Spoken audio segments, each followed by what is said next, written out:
I was away last week, but of course you've all been discussing the passing of the Pope and those amazing scenes of the funeral at the weekend. I mean, such powerful kind of global pictures. And Andrew, you had said last week that you were tempted to go. I didn't in the end. No. So what impact did that ceremony have on you? The final journey of the Pope. It was powerful. It was I thought it was done very beautifully. Because there was translations, you could hear the sermon, which was very inspiring. And I think they just it was a great send-off for a much admired Pope, actually, and it gave me hope that they'll get it right when they choose the next one. But it's a bit like our royal family, who do pomp and pageantry so well. Nobody does a funeral quite like the Roman Catholic Church, but you've got to be there for the long haul, because it was not short. Bladder control would have been quite important. You know, of all the big public funerals in recent years, I think the most moving was Prince Philip, Duke of Edinburgh's. When you saw the Queen sitting on her own, and he decided he wanted the hearse to be a Land Rover and so on. I found that the most moving. But of course, when you have a royal funeral, we already know who is going to be the heir. So we knew King Charles was becoming the king, whereas in the case of the Catholic Church, we now go into a process of choosing the new Pope. The cardinals choose it. And, you know, I was seeing that at the weekend, a huge rise in the number of people watching Conclave to find out how this process works. It's called the story written by Robert Harris of the choosing of the Pope. But it's a big decision for the Catholic Church, isn't it? Because Pope Francis was a great campaigner for social justice, for refugees, for challenging the world on behalf of the disadvantaged. Will the Catholic Church choose another Pope in that I suspect they might not, actually. I think they may go back a bit more to what they've been used to. You never know. One of the favourites is the Patriarch of Jerusalem, who speaks Arabic, Hebrew, English, very clever man, quite modern in his approach. I think the problem he'd have, he's 63, and cardinals tend not to vote for a younger cardinal because, I might be Pope one day. So they don't want to give him too much time. I'm afraid that's brutally true. Wow. It's politics. politics will be going on in this decision. He could be there for 30 years. Yeah, and if you remember, Pope Francis was about 75 when they elected him, and Benedict, the predecessor, who in fact abdicated, was, I think, 78. So older popes are not uncommon. Young cardinals vote for old popes. But you can go on Paddy Power and see all the odds. I was looking myself, actually, thinking, should I have a little couple of quid? Flutter. Well, you might as well, you know, but it's very hard with a feel very religious. Nothing's sacred anymore. No. There's also a really interesting parallel between what the Catholic Church is about to go through and what political parties go through. The Conservatives went through this in the autumn, and we're talking to the new Conservative leader, Kemi Badenoch, later in the show, because the people deciding are the MPs and the members, but they could choose somebody who they want, or they could choose somebody who they think will reflect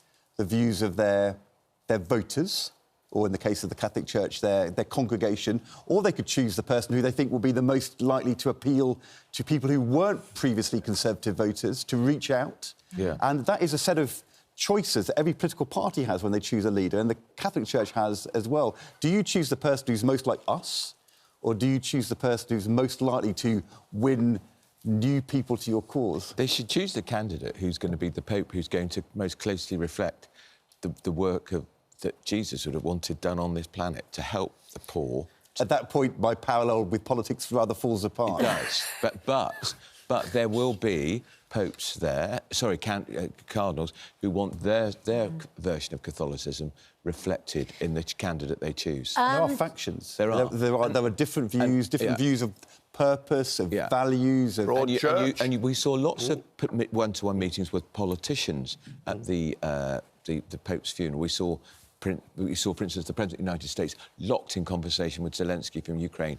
You'll be seeing lots of cabals of cardinals locked in conversation as the horse trading begins. It's beginning in earnest now. So let's, you know, Ed was then alluding to Kemi Badenoch and her election as leader of the opposition. You interviewed her last week, Andrew, and then your colleague, Sarah Vine, also interviewed her. She's now going to be doing an interview live on this programme. This is a leader who has been criticised for not being out there enough, not subjecting herself to scrutiny. They're a big test this week because it's the local elections.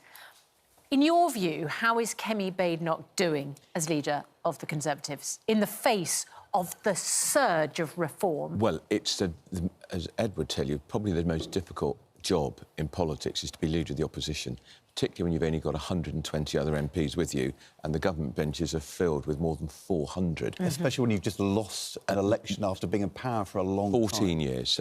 So the problem she's got is nobody's listening to the Tory party, nobody cares about the Tory party, and a lot of people are still very angry with the Tory party because they think they didn't deliver, they let us down on various things. People like me who are a natural Tory think, what were they doing in the last few years? So all that she's got to try and fix. Yeah, Kevin, it's not just Kemi Badenoch and the Tories who face this challenge from reform, is it? Because even though the Labour Party have this massive majority in government and there's not going to be a general election for years, presumably they also face a massive threat in the local elections from reform. Oh, yeah. And the mayoral elections as well. No, they do. And Labour also faces a threat on the left, being outflanked by the Liberal Democrats, Ed Davey, and the Greens as well. But no, reform's on a roll at the moment, and we'll see how fast that bandwagon is, whether they take the Runcorn and Helsby by-election, whether they win the Greater Lincolnshire mayoralty and the Hull and East Yorkshire mayoralty. They're the three big tests for them. But they'll win. They're tipped to win hundreds of seats. But that split on the right in British politics, because Reform is a right-wing party, quite hard right, and the Conservatives are on the right. That split is what is the key to Keir Starmer's getting his majority, because he only got 34% of the vote. His vote, Labour share the vote, and he went up 2% on the previous general election in 2019. Labour went up from 32 to 34%, but the Tories came down from 44 to 24. And that's Badenoch's got this split on the right, and somehow she's got to sort that, but she's ruling out any PACs. And she can't entirely distance herself from the last government, which ended in disaster, because she was a senior minister as business secretary. Is this why, in the Daily Telegraph this morning, Andrew, we're getting this line from their political editor? Sir Keir Starmer is going to tighten restrictions on immigration after this week's local elections. Of course he is. Could have tightened them before, of course, but hasn't. He is... I mean, the by-election is probably the biggest test for them. This has been caused by the resignation of Mike Amesbury, who lamped a constituent who stood down. With a majority of close to 15,000. Yeah, and for Labour to lose a 15,000 majority that quickly after an election. And the significant thing is the Prime Minister has not been campaigning in that constituency, which suggests to me he knows it's doomed. That would be a major loss for them. It would go to Reform. The Tories haven't got a prayer. So then he'll know that Nigel Farage's tanks are firmly parked on Labour's lawns. And remember, when he got into Parliament as an MP with four other MPs, Farage says, we're coming after Labour. But Prime Ministers don't usually campaign in by-election seats. They do sometimes, but they don't usually. But I think he just recognises at this stage of the political cycle, and maybe permanent, he's not particularly popular. So I think him going off to Runcorn would probably not help the local candidate who will be campaigning, I'm the voice for Runcorn and Helsby, it's all about us. Farage, with his tribe, is popular. He's not popular with the country as a whole. We can get carried away on this, but with his tribe, he is popular, which is why I think he's been, well, it's 3 times he's been. But it is a big test of a government. Governments normally go backwards early on when they're in power because they make decisions, some of which are unpopular. We'll put the candidates for that particular election up on our website, so because, of course, free and fair, and there's not been it's all down to the voters. There's not been a sort of a big Labour local election campaign, it seems to me. I mean, it's not just Keir Starmer not going to the by-election. I think they are I know, if you think trying to kind of, you know, almost ignore them happening. Government secretary, but where is she in this? Yeah. You've hardly seen her and you've hardly heard her. And in fact, we were reading in Michael Ashcott's book at the weekend, she's been too busy threatening to resign. But these local elections are only in parts of England. They're not in Wales, Scotland, they're not in... But they happen at the time. Yeah, a lot of the big cities. But the last time they happened was when Boris Johnson was doing very well. And it was just... So this ought to be a local elections where Labour sort of bounces back. But everybody's expecting Labour as well as the Conservatives to lose seats. Yeah, and it's unfortunate for Badenoch that they were good results for the Tories last time, because it means they've got more seats to lose. Yeah, they were exceptionally good results, actually. Can I ask you about... I mean, she did an interview in the Mail on Sunday, and she's asked about the reform threat, Nigel Farage, which is kind of clearly, you know, kind of a big issue for her. And she sighs and says, what can I do? It's like asking, what does Coca-Cola do about Pepsi? And she says, you know, I just have to be the better product. But, of course, Coca-Cola and Pepsi... they are very similar drinks competing in the same territory for the same market. I mean, if you were a Conservative who lost your seat to the Liberal Democrats at the last election, or you lost your seat to Labour, there were home county seats where people voted Labour rather than Conservatives. I mean, would you want the strategy to be, well, you know, Coke and Pepsi were all pretty similar? The biggest threat to the Tories is from reform. And that's the key. And that's she's somehow got to try and square a circle where she takes on reform, can out-reform reform, but at the same time doesn't alienate even more voters who've picked the Liberal Democrats rather than the Tories in places like Cheltenham and Bath and some of the Surrey seats. I mean, it's a very difficult... But no, she's pulled in both two different directions, but she's choosing... I mean, that language says she's choosing to fight reform on reform's terms. And she's also said, although she's not going to do a deal with reform, that's because Nigel Farage doesn't need a deal with reform at the moment. He's ahead. Locally, it's already happening. It's happening already. The Tories, where reform are very strong and the Tories know they can't win, they're stepping back and vice versa. If the Tories are Coke at the moment, it's a cheap supermarket brand that's not very popular. I mean, I was laughing when I read that yesterday. I thought you've got this completely wrong. Or when Coca-Cola, it reformulated and they changed the brand. If you remember, it was a big disaster, and then they had to go back to where they were. But she's got this terrible problem, as you say, on the right. And if she goes after reform and Nigel Farage, she's going to risk losing those softer Conservatives who then will go the Lib Dems.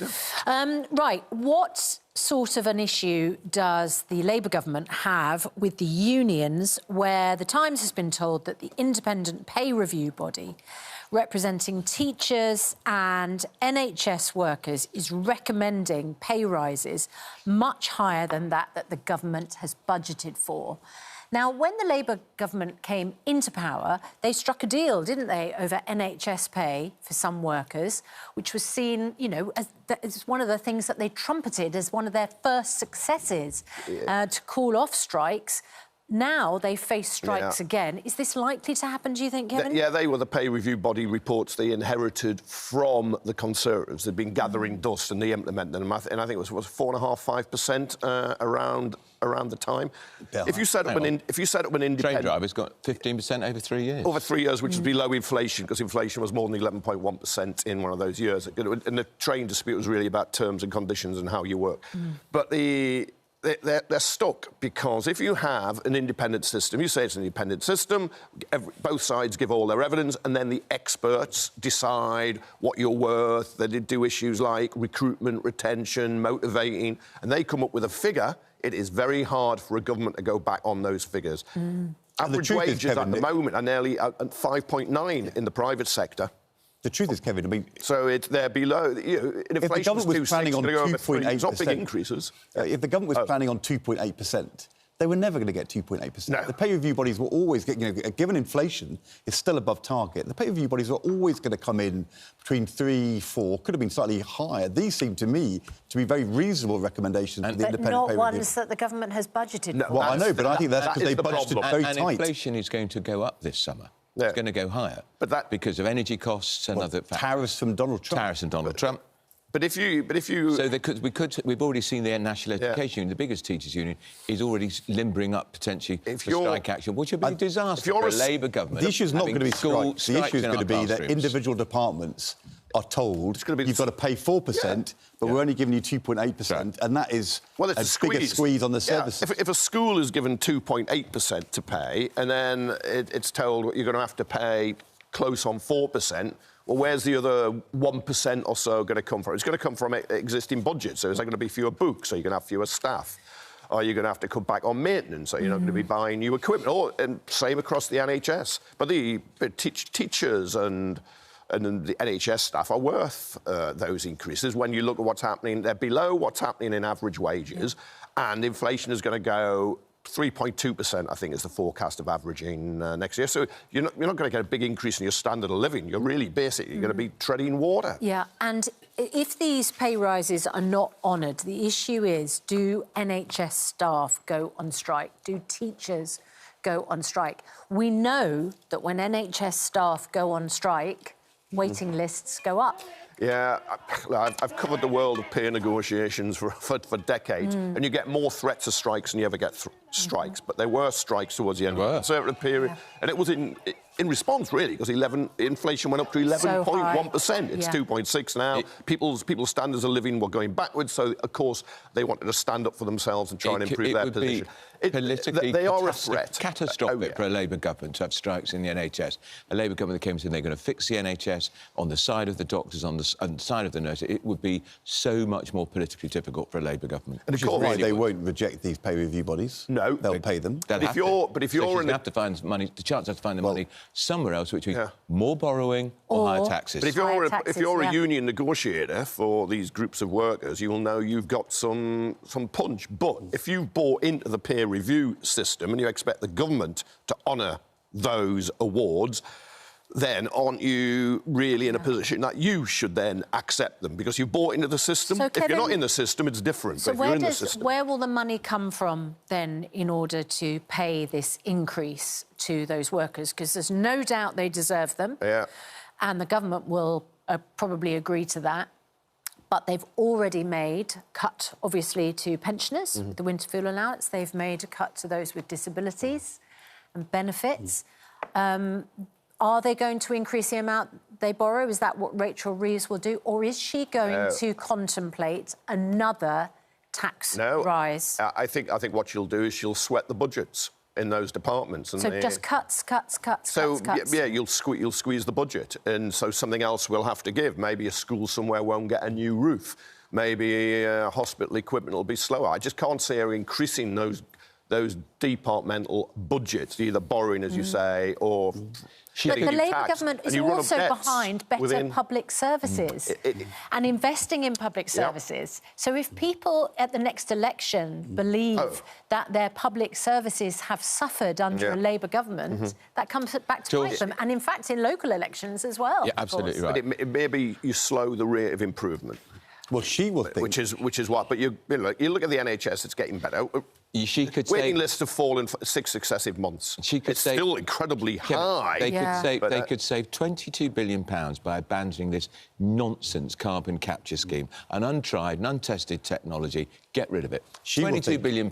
That should be spent on our schools and on our hospitals. Right. The Chancellor will think the way she can get out of this, it's very hard this year, is to get the economy to grow more. Oh, that's going to go well. And if you look at the two things she was saying... rises, Ed. And if you look at the two things she was saying on Friday, when she was out in Washington, she said, our trade with the European Union is much more important than our trade with America.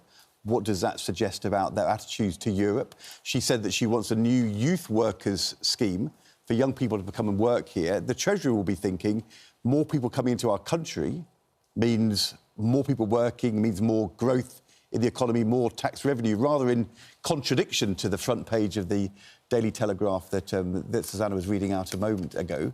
I mean, there will be an argument in the government between those people saying control migration and those people saying, actually, helps you with growth and taxes. Well, they could also... Or they could perhaps get people who are on benefits here to get to work. We've got, 10.5 million people still not working? Why do we need a great influx of young people from Europe to do these jobs? But that's 10.5 million... 800,000 between the ages of 18 and 25, 880,000, not active economically in training. Get them off their backsides and into work. That 10.5 million figure you use includes people who are at home looking after their kids, includes students, includes people who retired early. People so to let's do not the jobs. Use, we don't need to start free movement of people all over again. You're just trying to create the impression. Free movement of people by the back door. You're trying to create the impression again. Britain is a nation of malingerers. There are a lot of malingerers, yeah. Britain is a nation of grafters. There's a lot of malingerers.